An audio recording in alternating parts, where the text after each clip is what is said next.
Arrume a sua cama, de William Mate McRaven. Pequenas atitudes que podem mudar a sua vida e talvez o mundo. Em 21 de maio de 2014, tive a honra de proferir a aula inaugural dos alunos de graduação da Universidade do Texas, em Austin. Embora essa universidade seja minha alma mater, eu estava preocupado com a possibilidade de, sendo um oficial militar cuja carreira foi definida pela guerra, não encontrar boa acolhida entre os estudantes universitários. Mas, para minha enorme surpresa, os formandos abraçaram minha fala. Percebi que as 10 lições que aprendi no treinamento das Forças Especiais da Marinha dos Estados Unidos, que eram a base de meu discurso, tinham um apelo universal. Eram simples lições que ensinam a superar os testes dos SEALs, mas que são igualmente importantes para enfrentar os desafios da vida, não importa quem você seja. Nos últimos 3 anos, tenho sido parado na rua por companheiros que me contam suas histórias, como escaparam de tubarões, por que não tocaram o sino, ou como arrumar a cama todas as manhãs os ajudou a superar tempos difíceis. Todos queriam saber como as 10 lições me inspiraram durante minha carreira. Este livro é uma tentativa de responder a isso. Cada capítulo oferece o texto das lições individuais e traz ainda uma curta história sobre algumas pessoas que me inspiraram com sua disciplina, perseverança, honra e coragem. Espero que gostem. Capítulo 1. Comece o dia com uma tarefa feita. Se você quer mudar o mundo, comece arrumando a sua cama. Os alojamentos do campo de treinamento dos SEALs constituem um indescritível edifício de 3 andares localizado na praia de Coronado, na Califórnia, a cerca de 9 quilômetros do Oceano Pacífico. O prédio não tem ar-condicionado e à noite, com as janelas abertas, pode-se ouvir as ondas batendo contra a areia. Os dormitórios do alojamento são espartanos. No dormitório dos oficiais, onde eu dormia com 3 colegas, havia 4 camas, um armário para pendurar os uniformes e nada mais. Naquelas manhãs em que vivi no alojamento, eu pulava de minha prateleira e imediatamente iniciava o processo de arrumar a minha cama. Era a primeira tarefa do dia. Um dia que eu sabia seria cheio de inspeções de uniformes, longos períodos de natação, longas corridas, pistas de obstáculos e constante censura dos instrutores do SEAL.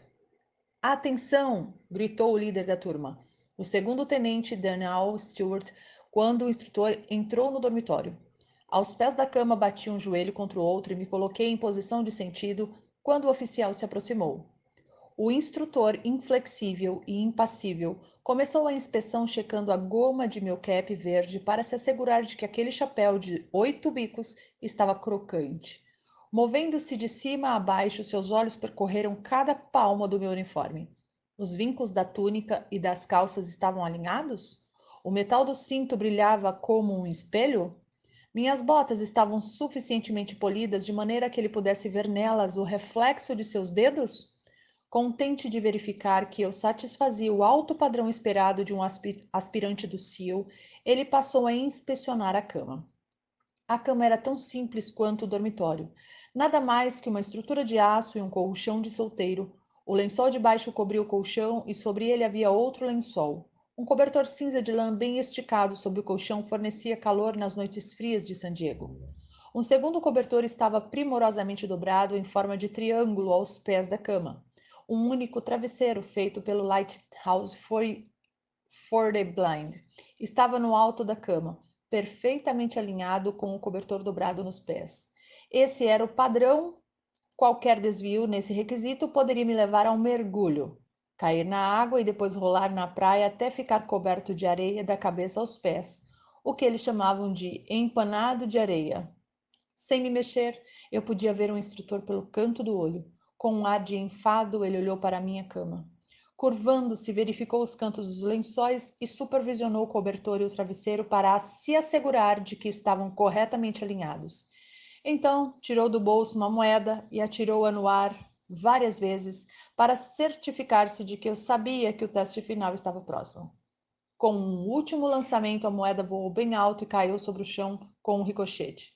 Pulou alguns centímetros para cima, suficientemente alto para o instrutor agarrá-la com a mão. Voltando-se para me encarar, o instrutor olhou dentro dos meus olhos e fez um aceno de cabeça. Nunca disse uma palavra. Arrumar a cama corretamente não seria motivo de elogio. Era o que se esperava de mim. Era a minha primeira tarefa do dia e executá-la bem era importante. Demonstrava disciplina, revelava minha atenção ao detalhe e, no fim do dia, seria um lembrete de que eu havia feito uma coisa da qual poderia me orgulhar, não importa quão pequena fosse. Durante toda a minha manhã na Marinha, arrumar a cama foi uma tarefa com que eu podia contar todos os dias, como um jovem SEAL a bordo do US Greyback, um submarino de operações especiais. Eu estava alojada na enfermaria, onde as camas eram empilhadas de 4 em 4, umas em cima das outras. O velho médico da enfermaria insistia que eu arrumasse minha cama todas as manhãs. Sempre observava que se as camas não estivessem arrumadas e o dormitório não estivesse limpo, como os marinheiros podiam esperar os melhores cuidados médicos? Como vinha a descobrir mais tarde, essa crença na limpeza e na ordem se aplicava a todos os aspectos da vida militar. 30 anos mais tarde, as Torres Gêmeas vieram abaixo em Nova York. O Pentágono foi atingido e bravos americanos morreram em um avião que sobrevoava a Pensilvânia. Na época dos ataques, eu estava em casa, me recuperando de um grave acidente de paraquedas. Uma cama hospitalar tinha sido instalada em meu quarto e eu passava a maior parte do dia deitado, tentando me recuperar. Mais do que qualquer outra coisa, eu queria sair daquela cama. Como todos os SEALs, ansiava por estar na luta ao lado de meus companheiros. Quando finalmente tive condições de me levantar da cama sem ajuda, a primeira coisa que fiz foi esticar bem os lençóis, ajustar a posição do travesseiro e me certificar de que a cama hospitalar parecesse apresentável para todos os que entrassem em casa. Era a minha maneira de mostrar que tinha superado o acidente e que seguiria em frente na vida. 4 semanas depois do 11 de setembro, fui transferido para a Casa Branca, onde passei os 2 anos seguintes no recém-criado Escritório de Combate ao Terrorismo. Em outubro de 2003, eu estava no Iraque, em nosso alojamento temporário no aeroporto de Bagdá. Nos primeiros meses, dormíamos em camas de campanha do exército. Apesar disso, todas as manhãs eu acordava enrolado em meu saco de dormir, arrumava o travesseiro no alto da cama e estava pronto para o dia. Em dezembro de 2003, as forças norte-americanas capturaram Saddam Hussein. Ele foi mantido em confinamento numa sala pequena e também dormia em uma cama de campanha, mas com o luxo de lençóis e um cobertor. Uma vez por dia, eu visitava Saddam para me certificar de que meus soldados estavam lhe dando o tratamento adequado. Um tanto surpreso, notei que Saddam não arrumava sua cama. As cobertas estavam sempre amarrotadas aos pés da cama de campanha e ele raramente parecia disposto a esticá-las. Durante os 10 anos seguintes, tive a honra de trabalhar com alguns dos melhores homens e mulheres que a minha nação já produziu, de generais a soldados rasos, de almirantes a marinheiros, de embaixadores a datilógrafos. Os americanos que serviam além-mar no esforço de guerra chegavam com total disposição, sacrificando muita coisa para proteger esta grande nação. Todos eles entendiam que a vida é dura e que às vezes pouco se pode fazer para influenciar o resultado do dia. Na guerra, soldados morrem, famílias sofrem, nossos dias são longos e cheios de momentos de ansiedade. Procuramos algo que possa nos dar consolo, que possa nos motivar a iniciar o dia, que possa nos dar orgulho num mundo quase sempre horrível. Mas não é só o combate, é a vida cotidiana que precisa dessa sensação de organização. Nada pode substituir a força e o conforto da fé, mas às vezes o simples ato de arrumar a cama pode nos dar o estímulo de que precisamos para começar o dia e a satisfação de terminá-lo bem. Se você quer mudar a sua vida e talvez o mundo, comece arrumando a sua cama. Capítulo 2. Você não vai conseguir sozinho.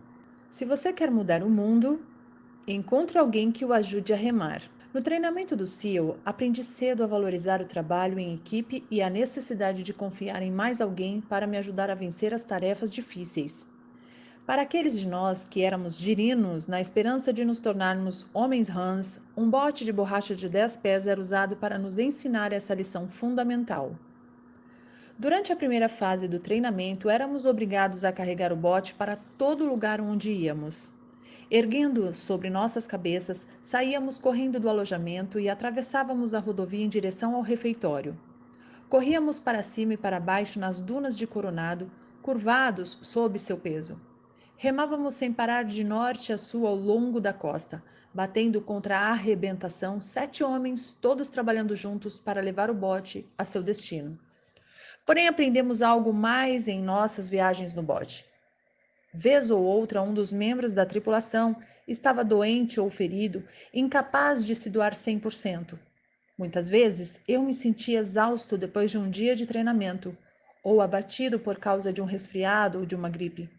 Nesses dias, os outros assumiam a responsabilidade. Remavam com força máxima, mergulhavam os remos mais fundo, ofereciam-me suas razões para me dar uma força extra, e quando era a minha vez, eu devolvia o favor. Aquele pequeno bote de borracha nos fez perceber que nenhum de nós conseguiria aguentar o treinamento sozinho. Nenhum SEAL seria capaz de combater sozinho. No final, todos precisávamos de quem nos ajude a enfrentar as dificuldades em tempos difíceis. Nunca a necessidade de ajuda foi mais evidente para mim do que 25 anos depois, quando comandei todos os SEALs da Costa Oeste. Eu era o comodoro do Grupo One das Forças Navais Especiais em Coronado, um capitão da Marinha.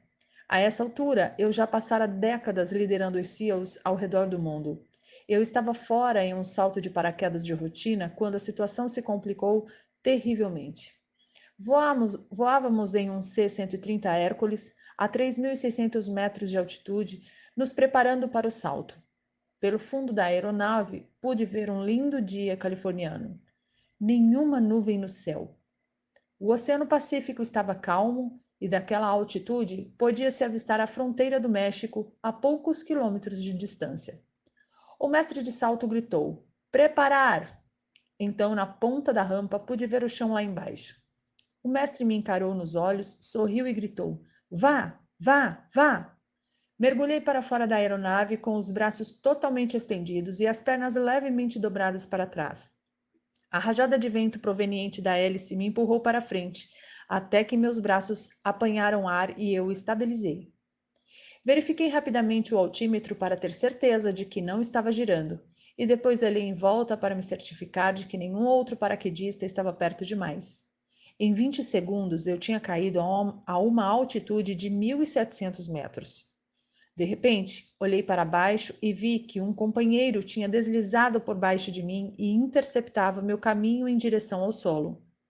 Ele puxou a corda do paraquedas e pude notar o paraquedas piloto liberando o velame principal da mochila. Imediatamente apertei os braços dos lados do corpo, forçando a cabeça para baixo na tentativa de escapar do velame que eclodia. Tarde demais. O velame explodiu diante de mim como um airbag, me atingindo a 190 km por hora. Meu corpo ricocheteou e rodopiou fora de controle. Quase não senti o impacto. Por alguns segundos, rodopiei freneticamente, tentando recuperar a estabilidade. Como não conseguia ver o altímetro, não sabia a quanto eu havia caído. Instintivamente, alcancei o cordão do paraquedas e o puxei. O paraquedas piloto se soltou do pequeno bolso nas costas da mochila, mas se enrolou em minha perna enquanto eu continuava caindo em direção ao solo. Quando lutei para me desembaraçar, a situação piorou. O paraquedas principal foi acionado em parte, mas com isso se enroscou na outra perna. Levantando a cabeça para o céu, pude ver que minhas pernas estavam amarradas pelas duas longas tiras de nylon que conectam os paraquedas principal ao sistema de segurança nas costas. Eu tinha um tirante enrolado em cada perna. O paraquedas principal estava completamente fora da mochila, mas preso a alguma parte do meu corpo. Enquanto eu lutava para me livrar do enrosco, de repente senti o velame me puxar para cima e começar a se abrir. Quando olhei para minhas pernas, soube o que viria em seguida. Em segundos, o velame se encheu de ar. As duas tiras, cada uma enrolada em uma perna, se romperam violentamente, levando minhas pernas com elas. Senti minha pelve se rasgar ao meio. Os milhares de pequenos músculos que ligam a pelvis ao resto do corpo se romperam nas articulações. Minha boca se abriu e deixou escapar um grito que poderia ser ouvido no México. Uma dor abrasadora percorreu meu corpo, enviando ondas pulsantes de pelvis à cabeça. Violentas convulsões musculares me atingiram no tronco, disparando mais dor para os braços e as pernas. Então, como em uma experiência de quase morte, tive consciência do meu grito e tentei me controlar, mas a dor era forte demais. Ainda de cabeça para baixo e caindo muito rápido, tentei endireitar o corpo, que aliviou um pouco a pressão sobre a pelvis e as costas. Estava agora a 500 metros. Tinha caído mais de 1.200 metros antes que os paraquedas se abrissem. A boa notícia, eu tinha um velame totalmente aberto acima da cabeça. A má notícia, eu estava rasgado ao meio pelo impacto da abertura. Aterrissei a mais de 3 quilômetros do ponto de pouso. Em poucos minutos, a equipe de salvamento e uma ambulância chegaram. Fui levado ao hospital de traumas no centro de San Diego. No dia seguinte, fui submetido a uma cirurgia. O acidente tinha rasgado minha bacia em quase 14 centímetros. Os músculos abdominais tinham se desprendido do osso pélvico e os músculos das costas e pernas estavam gravemente danificados pelo choque. Uma grande placa de titânio foi implantada em minha bacia e um parafuso escapular fixado nas costas para me dar estabilidade. Parecia o fim da minha carreira. Para ser um SEAL eficiente é preciso estar em boas condições físicas. Minha reabilitação levaria meses, talvez anos, e a Marinha teria que fazer uma avaliação médica para determinar se eu estaria apto para o trabalho militar. Deixei o hospital 7 dias depois, mas permaneci de cama em casa por mais 2 meses. Durante toda a minha vida, tive a sensação de ser invencível. Acreditava que minha capacidade atlética inata me livraria das situações mais perigosas. E até esse momento, eu estava certo. Muitas vezes durante a minha carreira enfrentei incidentes que puseram minha vida em risco, colisões aéreas em outros saltos, descida descontrolada em um mini submarino, pouso de centenas de pés quase fora de uma plataforma de petróleo, prisão sob um barco afundando, explosão prematura de uma demolição e incontáveis outros acidentes em que um átimo de segundo decide o destino entre viver e morrer. Todas as vezes tinha conseguido tomar a decisão correta e todas as vezes estava fisicamente preparado para vencer o desafio. Não dessa vez. Agora deitado em uma cama, tudo o que eu sentia era autopiedade. Mas isso não duraria muito tempo. Minha mulher, Georgian, cumpria o papel de enfermeira. Limpava meus ferimentos, dava-me as injeções necessárias diariamente e trocava meu papagaio. Porém, o mais importante me lembrava de quem eu era. Nunca havia desistido de nada em minha vida e ela me garantia que não o faria agora. Ela não me permitia sentir pena de mim mesmo. Era o tipo de amor durão de que eu precisava, e à medida que os dias passavam, eu melhorava. Meus amigos me visitavam, ligavam constantemente, me ajudavam no que fosse necessário. Meu chefe, o almirante Eric Wonson, encontrou uma maneira de conseguir que a Marinha conduzisse uma avaliação médica que me permitisse continuar servindo como SEAL. Esse apoio praticamente salvou minha carreira. Durante o período em que servi as equipes do SEAL, tive muitos contratempos e a cada vez alguém se apresentava para me ajudar. Alguém que acreditava em minha capacidade, alguém que arriscava sua reputação para promover minha carreira. Nunca esqueci essas pessoas e sei que tudo o que conquistei na vida foi com a ajuda de outros. Ninguém está livre de momentos trágicos na vida. Como o bote de borracha que usávamos no treinamento básico do SEAL, só uma boa equipe pode nos ajudar a cumprir o nosso destino. Ninguém consegue remar sozinho.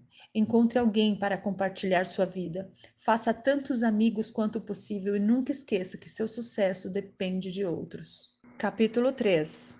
Tudo o que importa é o tamanho do coração. Se você quer mudar o mundo, avalie as pessoas pelo tamanho do coração. Corri para a praia com as nadadeiras pretas de borracha sob o braço direito e a máscara na mão esquerda. Chegando à posição de descansar, enterrei as nadadeiras na areia macia, apoiando uma contra a outra para formar uma tenda. À direita e à esquerda estavam os outros alunos, vestindo camisetas verdes, calções de banho caqui, sapatos de neoprene e um pequeno colete salva-vidas. Nos preparávamos para os nossos 3 quilômetros de natação matinal.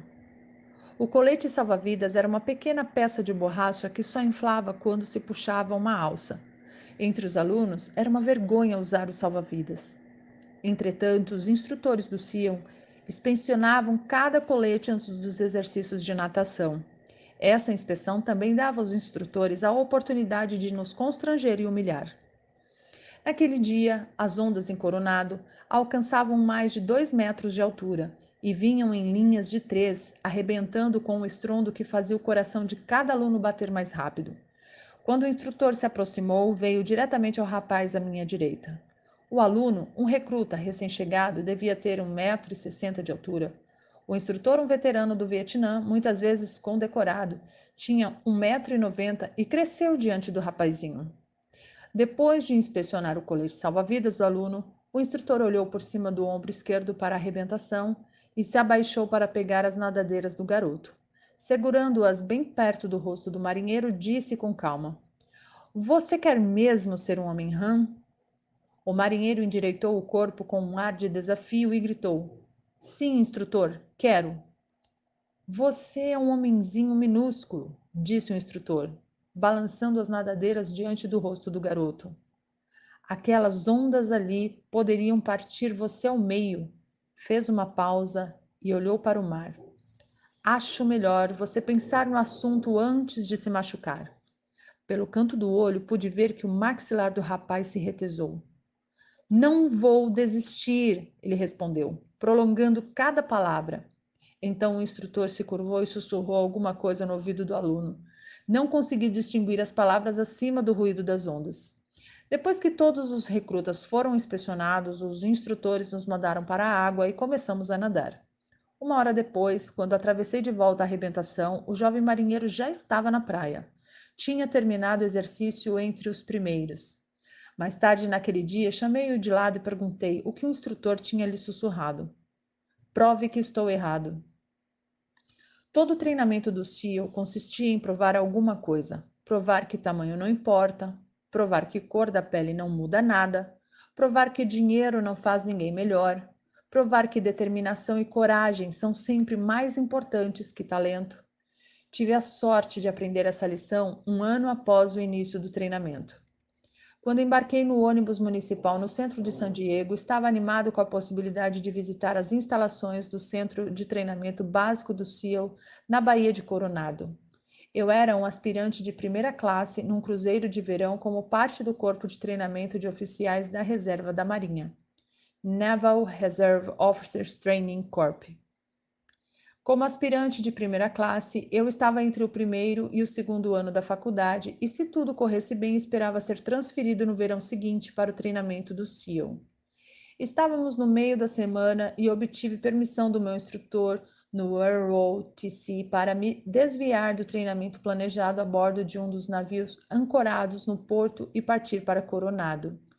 Saltei do ônibus diante do famoso Hotel Del Coronado e caminhei cerca de 2 quilômetros até o lado da praia onde ficava a base naval anfíbia. Passei por vários edifícios da época da Guerra da Coreia que abrigavam as equipes 11 e 12 da demolição submarina. Na fachada de um prédio baixo de tijolos via-se uma placa de madeira que mostrava Freddy the Frog, um grande anfíbio verde e palmípede carregando uma bomba de TNT e fumando um charuto. Era o lar dos homens rãs da costa oeste, intrépidos guerreiros de máscara de mergulho e nadadeiras cujos ancestrais tinham varrido as praias do Iwo Jima, Tarawa, Guam e Incheon. Meu coração começou a bater um pouco mais rápido. Era onde eu iria estar em um ano. Depois que passei pelos prédios das equipes da demolição submarina, o próximo edifício pertencia ao grupo One do SEAL. Na época, uma nova geração de guerreiros da selva que tinha ganhado fama no Vietnã como alguns dos homens mais durões das Forças Armadas. Outra grande placa de madeira mostrava Sam the SEAL, uma foca com uma espada na mão e uma capa preta em volta dos ombros. Como fiquei sabendo mais tarde, os homens Hans e os SEALs eram uma coisa só. Todos os homens eram graduados no treinamento SEAL, eram todos homens Hans de coração. Finalmente me aproximei do último prédio governamental do lado da praia onde ficava a base naval. Na fachada do edifício lia-se Treinamento Básico de Demolição Submarina do SEAL. Ladeando a estrada principal estavam 2 instrutores cercados por jovens cadetes secundaristas. Os 2 instrutores eram muito mais altos que os estudantes. O suboficial sênior Dick Ray tinha 1,90 m, ombros largos, cintura fina, pele bronzeada e um bigode preto em forma de lápis. Era exatamente como eu esperava que um SEAL se parecesse. Ao lado dele estava o suboficial Jenny Wance, com mais de 1,80 m. Wance tinha a estrutura de um defensor de futebol americano, com bíceps imponentes e um olhar de aço que evitava que qualquer pessoa se aproximasse demais. Os cadetes foram conduzidos para dentro do edifício. Com certa apreensão, eu os segui e parei diante da recepção. Contei minha história ao jovem marinheiro que estava a postos. Eu era um aspirante da Universidade do Texas e gostaria de conversar com alguém sobre o treinamento do SEAL. O marinheiro saiu da mesa momentaneamente e voltou para me informar que o tenente Doug Hutt teria o prazer de falar comigo em alguns minutos. Enquanto esperava para ser chamado à sala do tenente Hutt, caminhei pelo saguão observando as imagens que adornavam as paredes. Eram fotos dos SEALs no Vietnã, rapazes emergindo do lobo profundo do delta do Mekong, imagens de pelotões do SEAL camuflados retornando de uma missão noturna, homens carregados de armas automáticas e cartucheiras de munição embarcando em um bote pela selva dentro. Na outra ponta do saguão, vi que um homem também olhava as fotos. Pelo traje, percebia-se que era um civil de constituição frágil e cabelos ralos e pretos à la Beatles puxados atrás da orelha. Parecia estupefato diante daqueles incríveis guerreiros cujas ações estavam representadas nas fotos. Eu me perguntei se ele pensava ter o esforço necessário para ser um SEAL da Marinha. Olhando aquelas fotos, será que ele realmente se imaginava capaz de suportar o treinamento? Será que pensava que, com sua constituição física, poderia carregar uma mochila pesada e milhares de cartuchos de munição? Não teria visto os dois instrutores diante da porta? Homens fortes que evidentemente tinham a compleição correta? Senti uma pontada de tristeza de que alguém tivesse iludido o sujeito, talvez encorajando-o a deixar sua vida confortável como civil para tentar o treinamento do SEAL.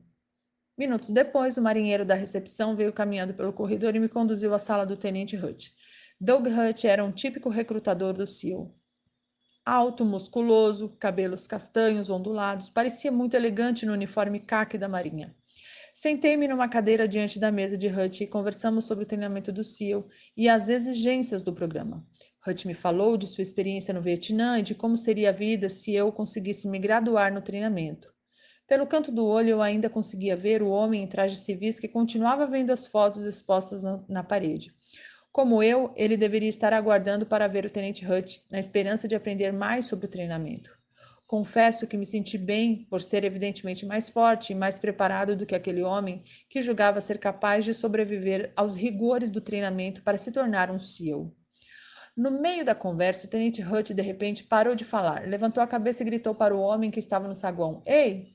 Eu me levantei quando Hutt fez sinal para que ele viesse à sua sala. "Bill, este é Tommy Norris", ele disse, dando no homem magro um forte abraço. Tommy foi o último a receber a medalha de honra do SEAL por serviços prestados no Vietnã. Hutt acrescentou. Norris sorriu, um tanto constrangido com a apresentação.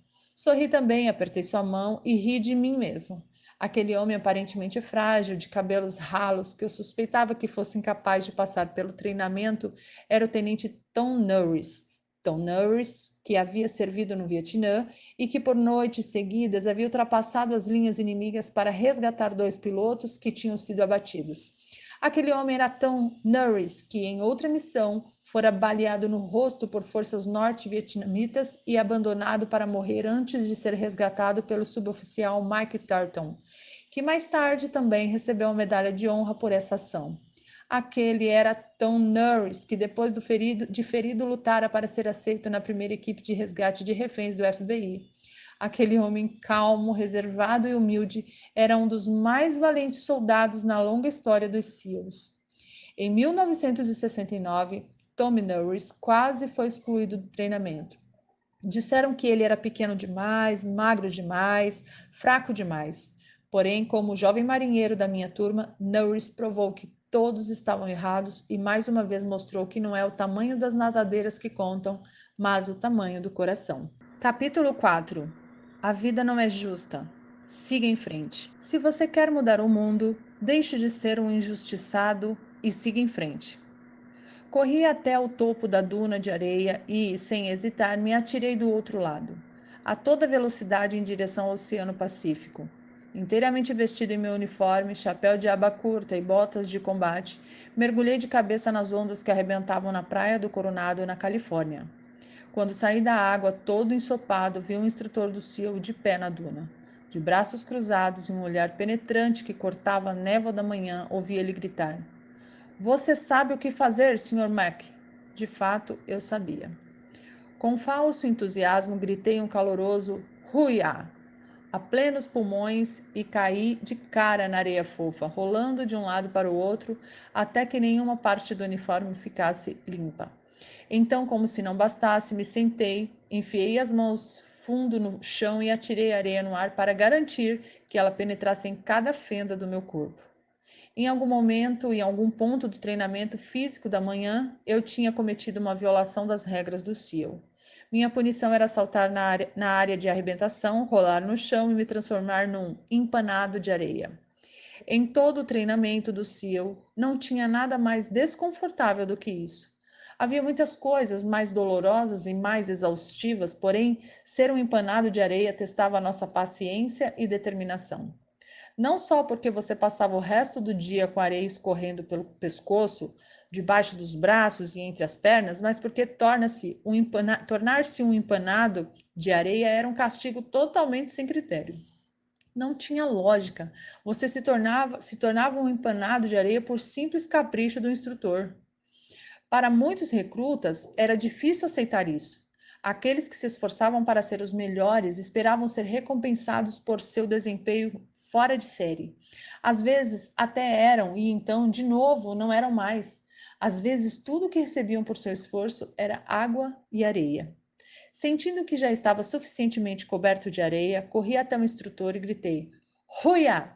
Novamente e me coloquei em posição de sentido. Olhando-me de cima a baixo para ver se eu cumpria seu padrão de excelência em matéria de empanado de areia, estava o tenente Philip L. Martin, chamado pelos amigos de Mock. Eu, porém, não possuía essa intimidade. Mock Martin era o homem rã por excelência. Nascido e criado no Havaí, era tudo o que eu queria ser como oficial do SEAL. Veterano do Vietnã, dominava toda e qualquer arma do arsenal do SEAL. Era um dos melhores mergulhadores e, como havaiano nato, tinha uma habilidade na água que poucos, se é que haveria algum, seriam capazes de igualar. Sr. Mac, você tem alguma ideia de por que é um empanado de areia esta manhã? Disse Martin de maneira calma, mas inquisitiva. Não, instrutor Martin, respondi respeitosamente. Porque a vida não é justa, Sr. Mac. E quanto mais cedo o senhor aprender isso, melhor o senhor será. Um ano depois, o tenente Martin e eu já tínhamos intimidade. Eu completara o treinamento do SEAL e ele fora designado para o centro de treinamento da equipe 11 de demolição submarina em Coronado. Quanto mais eu conhecia Mock, maior era meu respeito por ele. Além de ser um excelente operador do SEAL, ele também era um atleta fenomenal. No início dos anos 1980, estava na linha de frente dos maníacos por triatlon. Tinha um lindo estilo livre de natação em mar aberto. Suas coxas e panturrilhas eram fortes e o conduziam sem esforço por grandes distâncias, mas sua maior vantagem era no ciclismo. Ele e a bicicleta pareciam ter sido feitos um para o outro. Todas as manhãs ele montava em sua bike e pedalava 50 quilômetros pelas praias. Uma ciclovia plana corria paralela ao Oceano Pacífico e ligava a cidade de Coronado à cidade de Imperial Beach. Com o mar de um lado e a baía do outro, esse era um dos mais belos trechos de praia da Califórnia. Numa manhã de sábado, bem cedo, Mock saiu para pedalar. De cabeça baixa, pedalando rápido, ele não viu uma bicicleta que vinha na direção contrária. Mais ou menos a 40 km por hora, as duas bicicletas colidiram com forte impacto, derrubando os dois homens de cara no asfalto. O primeiro ciclista conseguiu se recuperar, limpou-se do pó da estrada e com esforço se pôs de pé. Estava machucado, mas bem. Mock continuou deitado de cara no chão, incapaz de se mexer. Em poucos minutos, os paramédicos chegaram, imobilizaram Mock e o levaram para o hospital. A princípio havia esperança de que a paralisia fosse temporária, mas com o passar dos dias, meses e anos, Mock não conseguiu recuperar o movimento de suas pernas. O acidente o deixara paralítico da cintura para baixo, com o movimento dos braços limitado. Pelos 35 anos seguintes, Mock viveu numa cadeira de rodas. Durante todos esses anos, nunca ouvi dele uma queixa sobre seu infortúnio. Nem nunca o ouvi perguntar por que eu. Nunca ele demonstrou autopiedade. Na verdade, depois do acidente, Mock se tornou um talentoso pintor. Criou uma linda filha, fundou e supervisiona o Super Frog Triathlon, evento realizado todos os anos em Coronado. É fácil atribuir sua sorte na vida a alguma força externa. Deixar de tentar por acreditar que o destino está contra você. É fácil pensar também que o lugar onde você foi criado, que a maneira como seus pais o trataram ou que a escola que você frequentou determinam seu futuro. Nada poderia estar mais longe da verdade. A vida das pessoas comuns, assim como os dos grandes homens e mulheres, é determinada pela maneira como elas lidam com a injustiça na vida. Helen Keller, Nelson Mandela, Stephen Hawking, Malala Yousafzai e Mock Martin.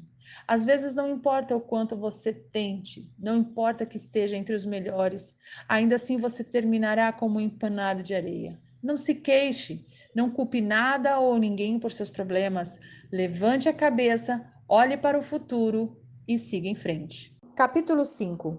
O fracasso pode tornar você mais forte. Se você quer mudar o mundo, não tenha medo do circo.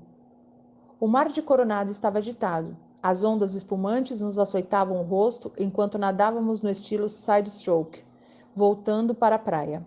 Como sempre, meu companheiro e eu lutávamos para acompanhar o resto da classe. No bote salva-vidas, os instrutores gritavam para nós, pedindo para mantermos o ritmo, porém, parecia que quanto mais forte nadávamos, mais ficávamos para trás. Meu companheiro naquele dia era Mark Thomas. Como eu, Mark foi comissionado através do ROTC.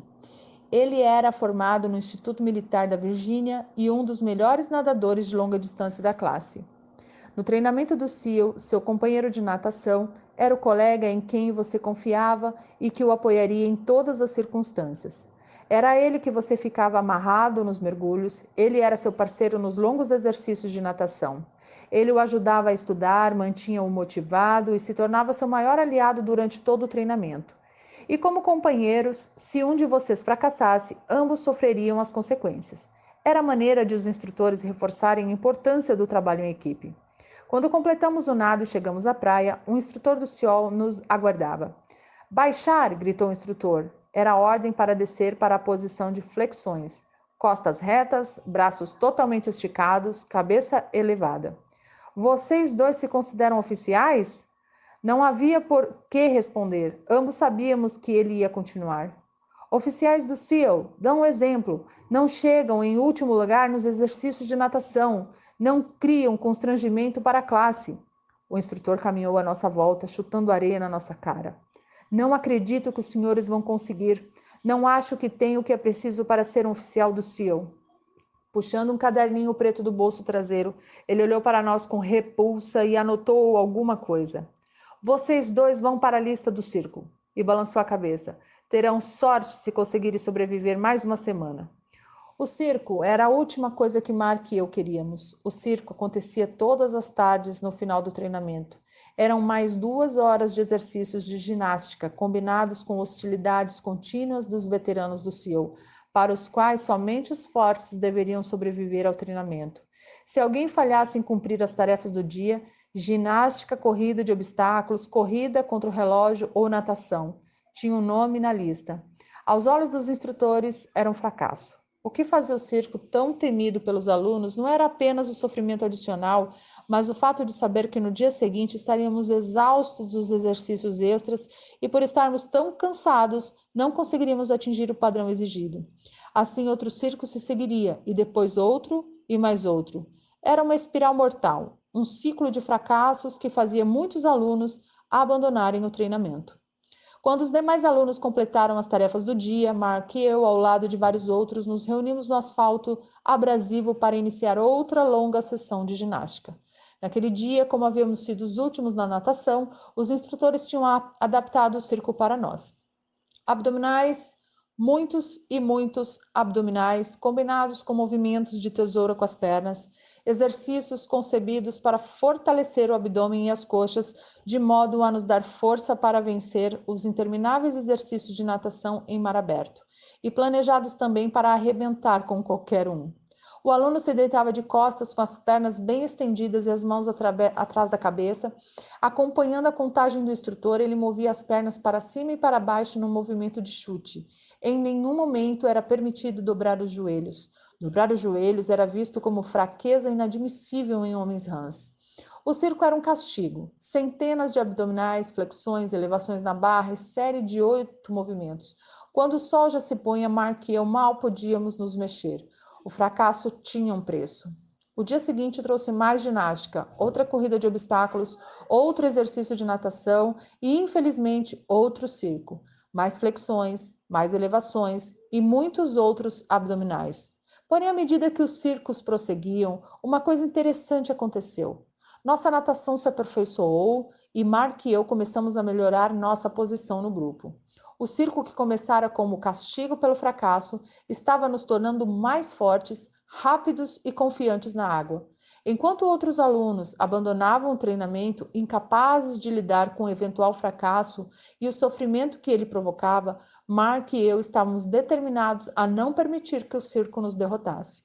O fim do treinamento do SEAL era marcado por um último exercício de natação em mar aberto por 8 quilômetros na costa da ilha de São Clemente.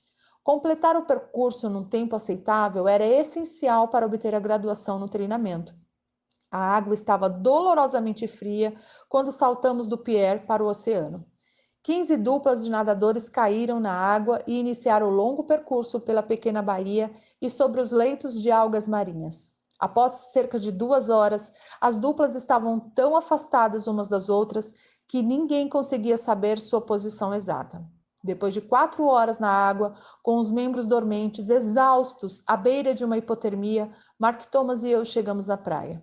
O instrutor nos esperava depois da arrebentação. "Baixar!" ele gritou. Meus pés e minhas mãos estavam tão gelados que eu não conseguia sentir a areia. Com a cabeça lutando para se manter ereta, eu só conseguia ver as botas do instrutor que caminhavam ao nosso redor. Mais uma vez, os senhores criaram constrangimento para a classe. Outro par de botas entrou no meu campo de visão e mais outro. Os senhores fizeram todos os colegas parecerem péssimos. Ele fez uma pausa. "Recupere-se, senhores." Quando Mark e eu nos levantamos e olhamos em volta, percebemos que éramos a primeira dupla a chegar. Os senhores envergonharam todos eles. O instrutor sorriu. Ainda nem se avista a segunda dupla. Mark e eu nos voltamos para olhar o mar. Era verdade. Ninguém avista. "Muito bem, senhores. Parece que todo o sofrimento valeu a pena." O instrutor fez uma pausa, deu um passo à frente e nos apertou as mãos. "Será uma honra servir com os senhores." Tínhamos conseguido. O longo exercício de natação era a última prova do treinamento. Alguns dias mais tarde, Mark e eu nos formamos. Mark teve uma carreira notável no SEAL e continuamos amigos até hoje. Vamos enfrentar muitos circos na vida. Pagaremos por nossos fracassos, mas se perseverarmos, se deixarmos que esses fracassos nos ensinem e nos fortaleçam, estaremos preparados para enfrentar os momentos mais difíceis. Em julho de 1983, tive um desses momentos.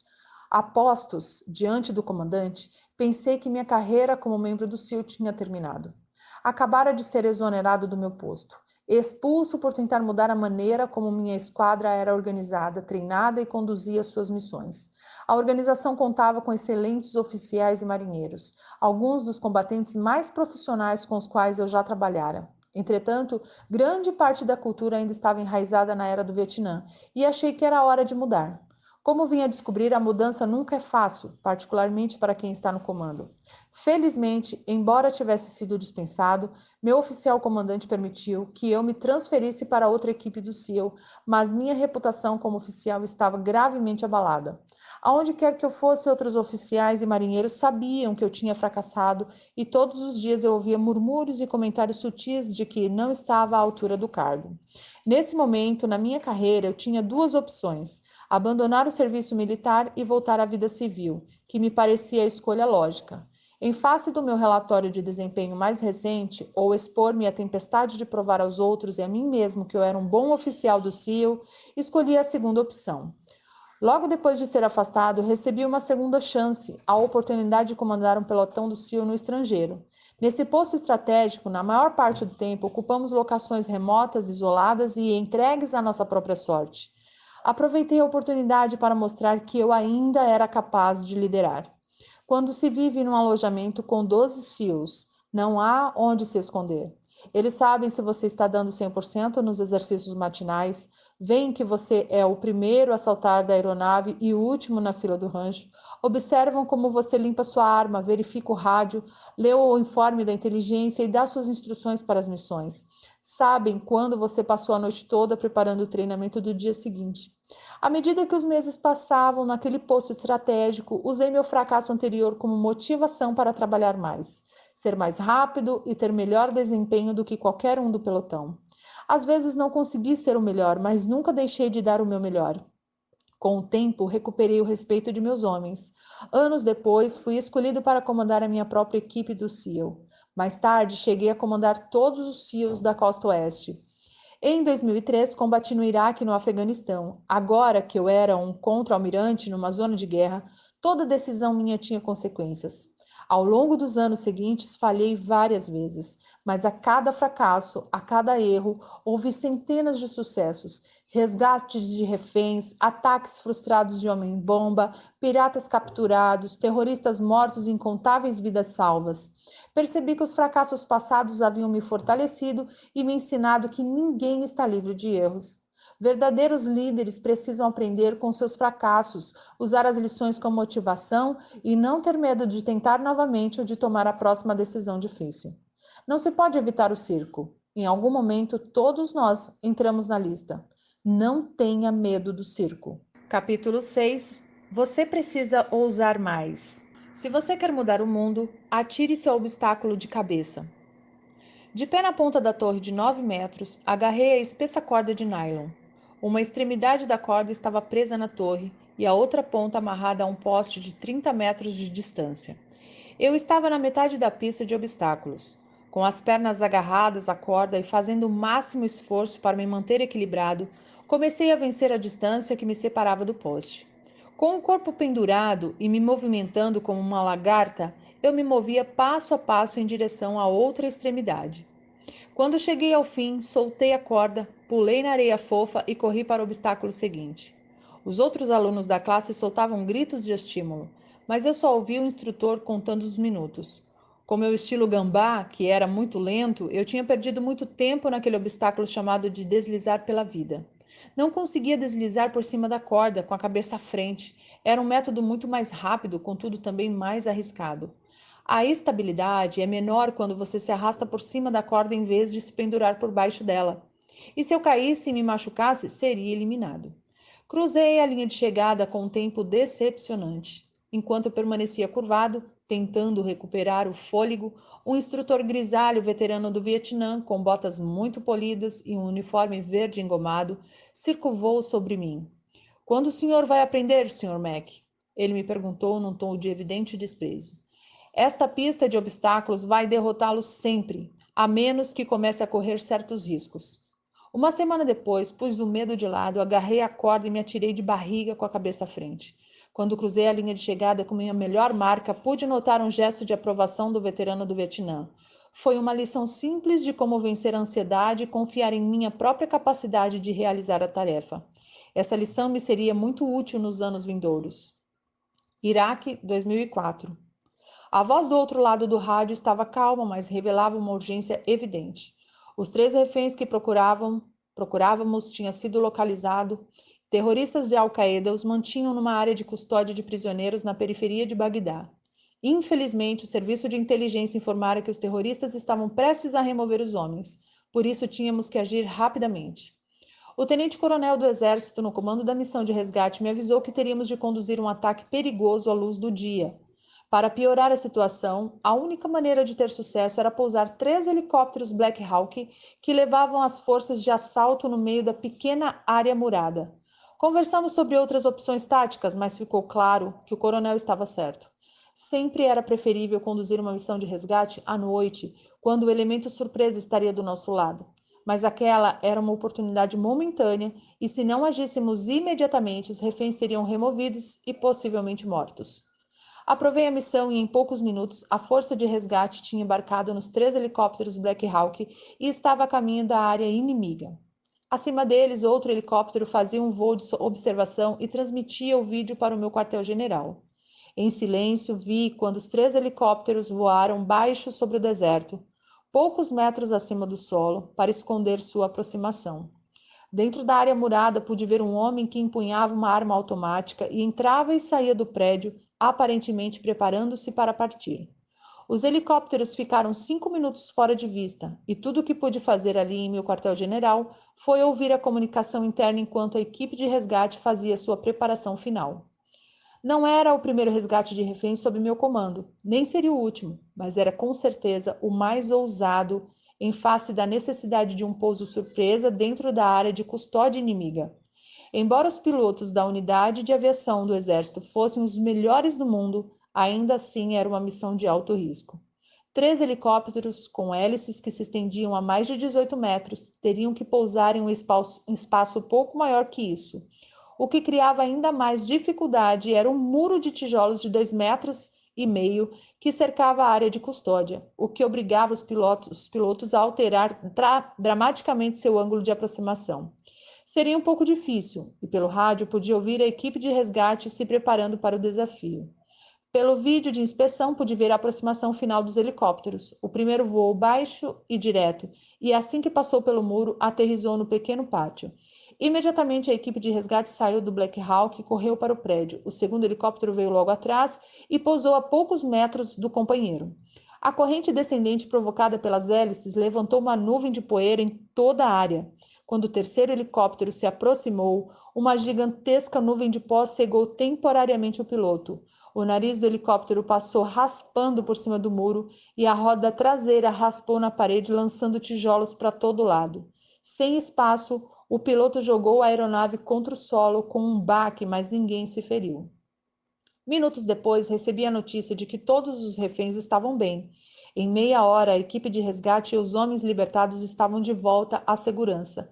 A aposta valera a pena. Ao longo da década seguinte, percebi que correr riscos era comum em nossas operações de forças especiais. Elas sempre forçavam seus limites e os limites de suas máquinas para chegar ao sucesso. De certa maneira, era isso que as diferenciava de todas as outras. Entretanto, ao contrário do que viam os observadores externos, o risco era geralmente calculado e bem planejado. Mesmo que fosse espontâneo, os operadores conheciam seus limites, mas acreditavam em si mesmos a ponto de tentar. Em toda a minha carreira, sempre tive o maior respeito pelo Serviço Aéreo Especial Britânico, o famoso SAS. O lema do SAS era "Quem ousa, vence". Um lema tão admirado que, momentos antes do ataque a Osama Bin Laden, meu subtenente Chris Fares citou a frase aos CEOs que se preparavam para a missão. Para mim, o lema não se referia apenas à maneira como as forças especiais britânicas operavam como unidade. Dizia mais a respeito de como cada um de nós deve se conduzir na vida. A vida é uma luta e a possibilidade de fracasso está sempre presente, mas os que vivem com medo do fracasso, do sofrimento ou da vergonha nunca conquistarão seu pleno potencial. Sem forçar seus limites, sem vez ou outra se lançar sobre um obstáculo de cabeça, sem ousar, você nunca saberá o que seria verdadeiramente possível em sua vida. Capítulo 7. Enfrente os tiranos. Se você quer mudar o mundo, não fuja dos tubarões. O mar da ilha de São Clemente estava agitado e frio quando começamos nossos 6,5 km de natação noturna. Meu companheiro Mark Thomas espelhava minhas braçadas uma a uma.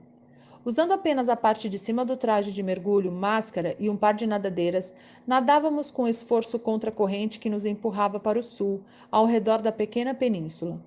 As luzes da base naval de onde tínhamos partido começaram a desvanecer à medida que entramos em mar aberto. Em 1 hora estávamos a cerca de 2 quilômetros da praia e aparentemente sozinhos na água. Se havia alguém nadando à nossa volta, estava encoberto pela escuridão. Eu podia ver os olhos de Mark através do vidro da máscara. Sua expressão devia refletir a minha. Nós dois sabíamos que as águas de São Clemente estavam cheias de tubarões. E não eram simples tubarões, mas grandes tubarões brancos, os maiores e mais agressivos devoradores de homens do oceano. Antes de nossa partida, os instrutores do CIO nos deram a prévia das ameaças que poderíamos encontrar naquela noite. Havia tubarões leopardos, tubarões sombreiros, tubarões martelos, porém os mais temidos era o grande tubarão branco.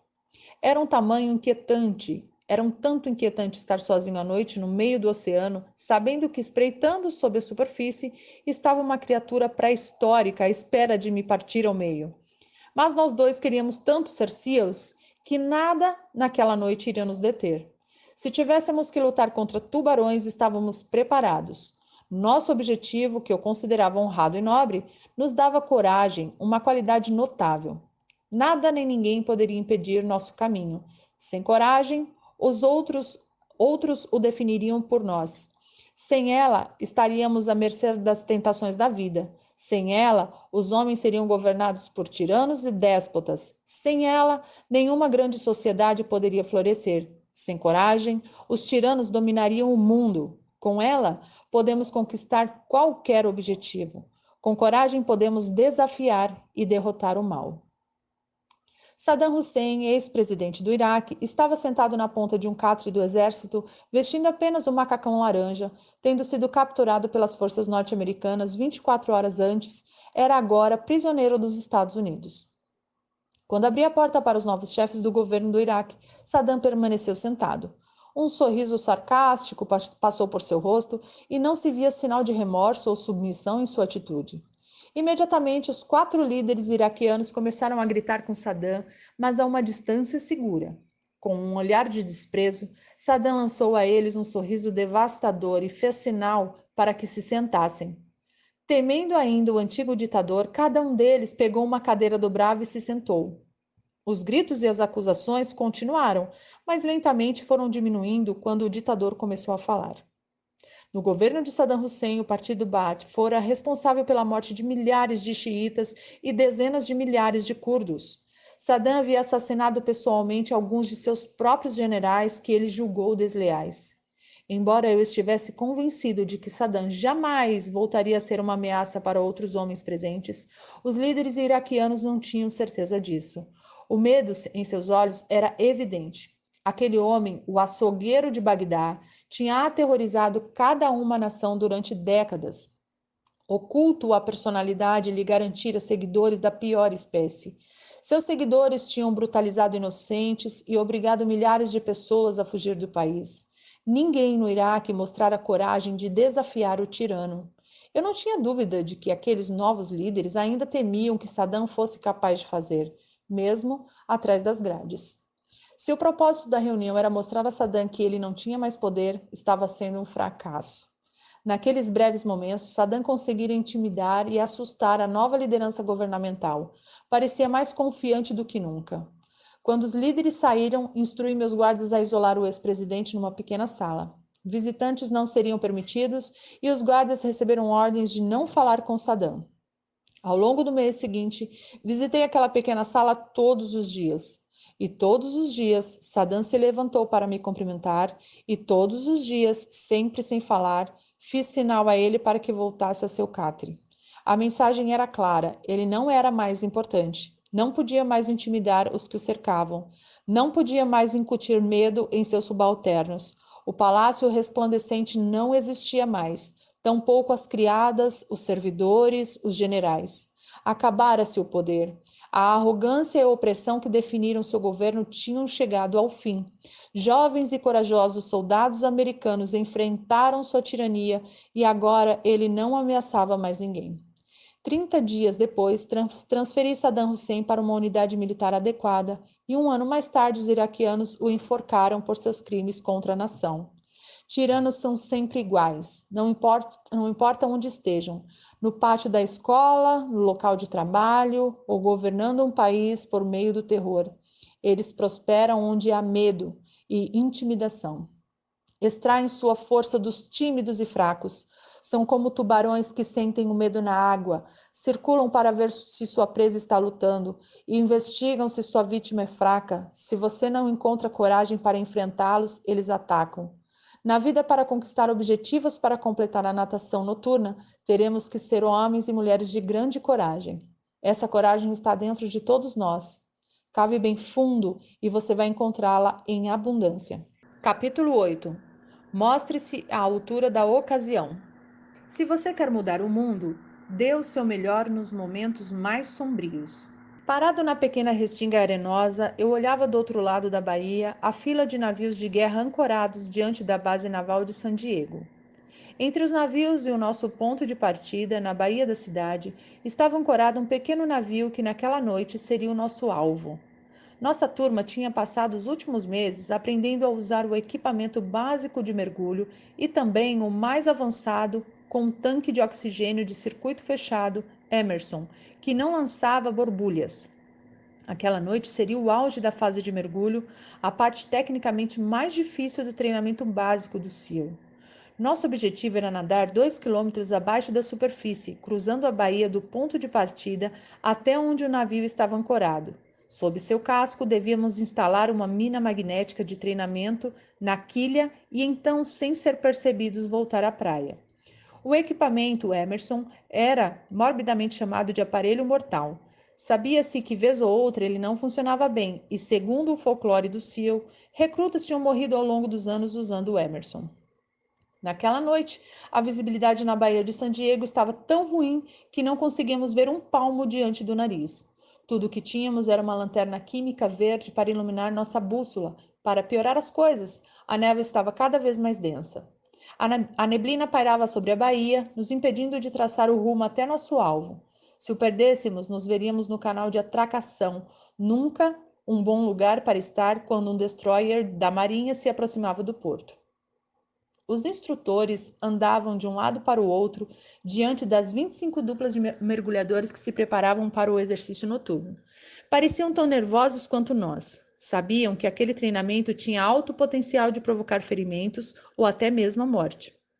O suboficial no comando reuniu todos os mergulhadores num círculo. Senhores, ele disse, esta noite descobriremos quais dos senhores marinheiros realmente querem se tornar homens rãs. Ele fez uma pausa de efeito. Está frio e escuro lá fora, e estará mais escuro ainda sob o navio. Tão escuro que os senhores podem ficar desorientados. Tão escuro que, se algum dos senhores se afastar do seu companheiro, ele não conseguirá encontrá-lo. A neblina agora se fechava à nossa volta, envolvendo até a pequena restinga onde estávamos.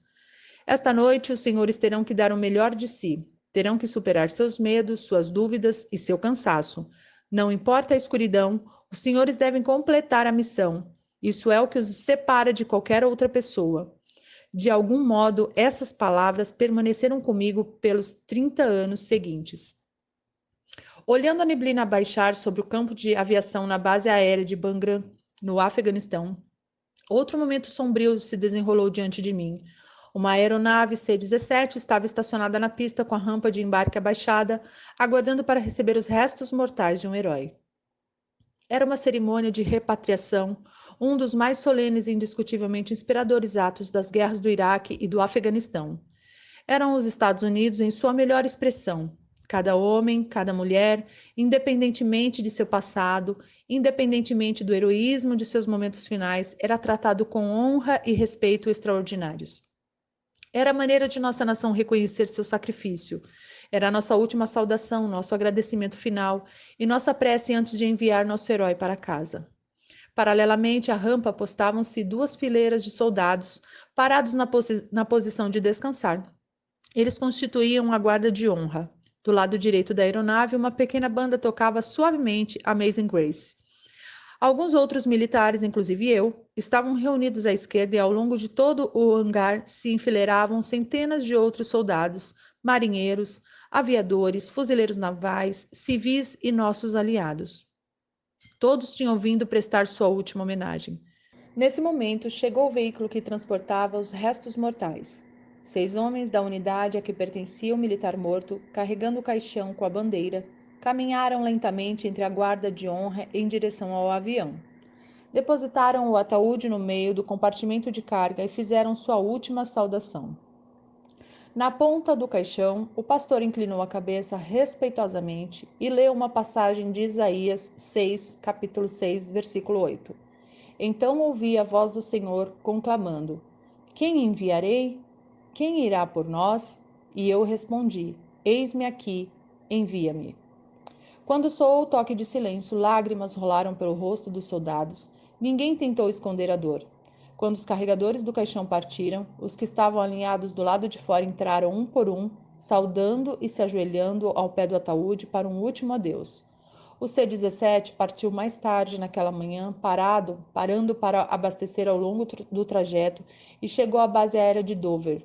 Ali, outra guarda de honra e a família do soldado morto receberam o caixão e o escoltaram para casa. Não há momento mais sombrio na vida de uma pessoa do que perder alguém que se ama. Apesar disso, muitas e muitas vezes vi famílias unidas, militares, cidades e toda uma nação reunidas para mostrar o melhor de si nesses momentos trágicos. Quando um experiente operador especial do exército foi morto no Iraque, seu irmão gêmeo permaneceu firme, consolando os amigos do soldado, mantendo a família unida e afirmando que o irmão teria orgulho de sua força naquele momento de necessidade. Quando um Ranger foi enviado de volta à sua base em Savannah, na Geórgia, toda a unidade vestida em seu melhor uniforme marchou da igreja até o bar favorito do morto, na River Street. Toda a cidade de Savannah foi se juntando à unidade ao longo do trajeto.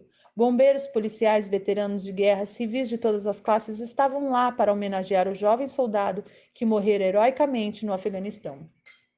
Quando uma aeronave CV-22 caiu no Afeganistão, matando o piloto e vários homens da tripulação, os aeronautas da mesma unidade se reuniram, prestaram sua homenagem e voaram no dia seguinte, sabendo que seus companheiros mortos gostariam de vê-los no ar, continuando a missão. Quando um acidente de helicóptero ceifou a vida de 25 operadores especiais e 6 soldados da Guarda Nacional, toda a nação lamentou, mas também sentiu enorme orgulho da coragem, do patriotismo e do valor dos guerreiros mortos. Em algum momento, todos nós enfrentaremos uma fase sombria na vida, se não a morte de um ser amado, alguma coisa que aniquile nossa energia e nos faça duvidar do futuro. Nesse momento sombrio, mergulhe fundo dentro de si mesmo e dê o seu melhor. Capítulo 9. Dê esperança às pessoas. Se você quer mudar o mundo, comece a cantar quando estiver enfiado na lama até o pescoço.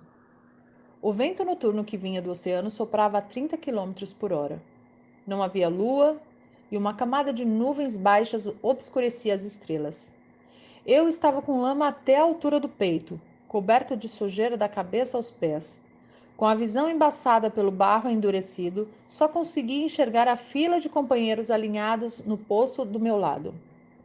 Era a quarta-feira da semana infernal e minha classe tinha sido engolida pelos execráveis pântanos de Tijuana. A semana infernal era o acontecimento mais importante da primeira fase do treinamento SEAL. Eram 6 dias sem dormir e sob implacável hostilidade dos instrutores. Eram longas corridas, exercícios de natação em mar aberto, pista de obstáculos, subidas em cordas, infindáveis sessões de ginásticas e constantes remadas no pequeno bote inflável.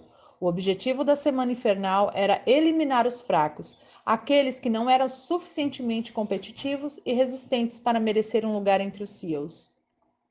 Estatisticamente, mais alunos abandonavam o treinamento durante a semana infernal do que em qualquer outra fase, e o pântano era a parte mais difícil da semana. Localizado entre o sul de San Diego e o México, o pântano era uma região baixa onde a drenagem do San Diego criava uma grande faixa de terreno pantanoso e profundo que tinha consistência de barro úmido. No início daquela tarde, nossa classe tinha remado em seus botes de borracha de Coronado até o pântano. Assim que chegamos, recebemos ordem de entrar no pântano e iniciamos uma série de corridas e competições individuais organizadas para nos manter com frio, molhados e miseráveis. A lama se grudava em toda parte do corpo. Era tão densa que se mover por ela exauria nossas forças e punha à prova nossa vontade de prosseguir. As atividades duravam horas. No fim da tarde, mal conseguíamos nos mexer com o frio de gelar os ossos e o cansaço. Quando o sol se punha, a temperatura declinava, a velocidade do vento aumentava e tudo parecia ainda mais difícil. A moral caía rapidamente, ainda estávamos na quarta-feira e sabíamos que mais 3 dias de dor e exaustão nos aguardavam. Era o momento da verdade para muitos alunos, tremendo incontrolavelmente, com mãos e pés inchados pelo uso incessante e a pele tão sensível que o mais leve movimento podia gerar desconforto. Íamos perdendo a esperança rapidamente. Recortado em silhueta contra a luz, distantes da cidade, um instrutor caminhou decidido até a borda do pântano.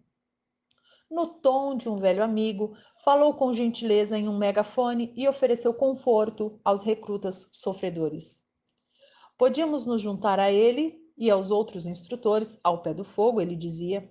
Ali havia café quente e canja de galinha. Poderíamos descansar até o sol arraiar. Saiam daí, acalmem-se.